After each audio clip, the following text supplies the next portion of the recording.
Elden Ring Nightreign's forts are low-level locations which contain easy enemies and easy bosses, making them a great place to get early runes. In addition to that, they're a great place to find early weapons and consumables, and are especially good because they'll always have a Stonesword Key. You might not always find the Stonesword Key unless you know where to look.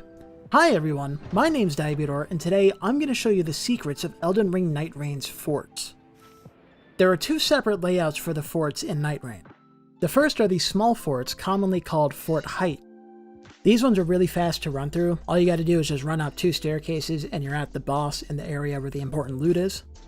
Once you get up to the loot area, there are 3 important spots that you want to check. At spot number 1, you'll find a large chest which usually contains uncommon weapons and a Stonesword Key. In spot number 2, you'll find a local map which will show you scarabs in the area around the fort, making it really easy to find them and get talismans.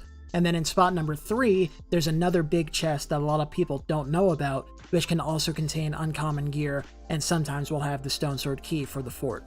This fort is really small, so it's really easy to navigate. All you gotta do is go up the front stairs outside and go in through the front door. There are 2 different bosses you can meet in these forts. If it's the Abductor Virgin, then it'll be in the courtyard here, where you can kill it. There's this treasure room here, which has 3 small chests that'll usually contain common and uncommon consumables and weapons. So this is a great place to get gear if you're super early on in your run. You know, head to your nearest fort, loot that shit, and now you're loaded for the run. And then you can go up the stairs up to the second boss area, where if the boss is a Lordsworn Captain, he'll be right here. There's a big chest for you to grab. This one will usually contain the Stonesword Key, which is important because you can open Everjails with Stonesword Keys, and they're a great place to get runes and passives.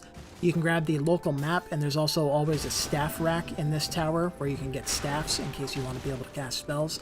And then you can go up on this little rampart tower over here. It's a little bit tricky. You got to do a double jump and then hold the jump button at the top of the second jump, and that'll make you automatically mantle the wall and climb over. And in this chest, you'll usually find consumables, sometimes you'll find weapons, and sometimes you'll even find the Stonesword Key. And here you see the local map has marked a bunch of scarabs and treasure on my map, so that's good for getting talismans and rare loot. Sometimes instead of the small forts, you'll find the big forts, which are a little bit trickier to navigate. Can't really show the whole path that you use to get through the fort outside here, but you see there's this long-ass bridge. There's a big bridge on one side and a short bridge on the other. You want to go to the big bridge side, and if you go underneath the bridge, that's the way in. You can't go in through the front gate. There's no way to open that. This fort is a lot bigger than the other ones and has a much bigger interior, so I can't show all of the loot in one image, but you'll see it when I navigate through the fort. Spot number 1 is inside the fort. There is a large chest that will usually have the Stonesword Key, and there's also a couple gates you can open. That's the thing that's circled there. Spot number 2 is the tower that has the local map, so you can go up to the tower after killing the boss and grab the map. And then spot number 3 is the hidden large chest, which you need to climb up some rubble to get to, and it's a little bit easier to get to than the small fort. Getting inside the large forts is more hazardous than the small ones. There will either be a guardian golem shooting giant arrows at you and he will fuck you up, or if it's a magic fort, there will be magic arrows raining down from the sky, and you have to run sideways once they spawn. Just, you know, they'll come at you in a straight line, just run to the side of it and you'll be fine. But anyway, so you can go under the bridge to get inside the fort.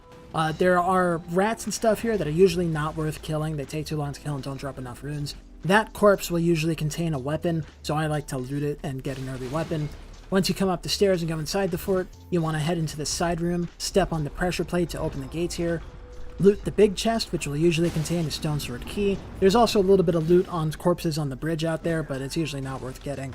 And then you can run past all the enemies in here, kill them if you need some early runes. If not, just run past them and go for the boss, because the stuff the boss drops is more important. So you can kill the Guardian Golem, or if it's a magic fort, then there will be a Sorcerer and a Crystallian up here, and that'll be the boss. So you see the tower over there, where there's the local map. You can go inside there and hit your local map so you can start getting talismans and stuff. And then there's this rampart tower that has some rubble to climb up, and there will be a rare chest here that will usually contain things like uncommon consumables and weapons, and sometimes Stonesword Keys. Now, in my Ruins video, I had a lot of people commenting, telling me about the forts and saying, oh, show the secret chest that's on top of the rampart towers. So that's cool, but no one has mentioned this. In the small forts, if you can get on top of this side tower, which I believe there's no way to get to from inside the fort, there are 2 corpses here that often have uncommon consumables and weapons, like this harp bow or that serpent bone blade. So you need like a tree or a spirit stream to get here. I'm pretty confident you can't get here from inside the fort, so it's kind of weird. It's also almost certainly never worth looting, but hey, it's a cool secret, and that's the point of this video. And here's another bonus, since I happened to record this while I was getting footage for this video. If you come to this shack here in the northwest corner of the map, you can get on top of it from the rocks there, and the corpse on top has a high chance, it's not guaranteed, but it has a high chance of dropping crystal tears, and those can come in handy. Yeah, so I hope you found this video helpful. Please leave a like, share the video, and consider subscribing, because it really helps me out. My name is Diabedor, and I will catch you later.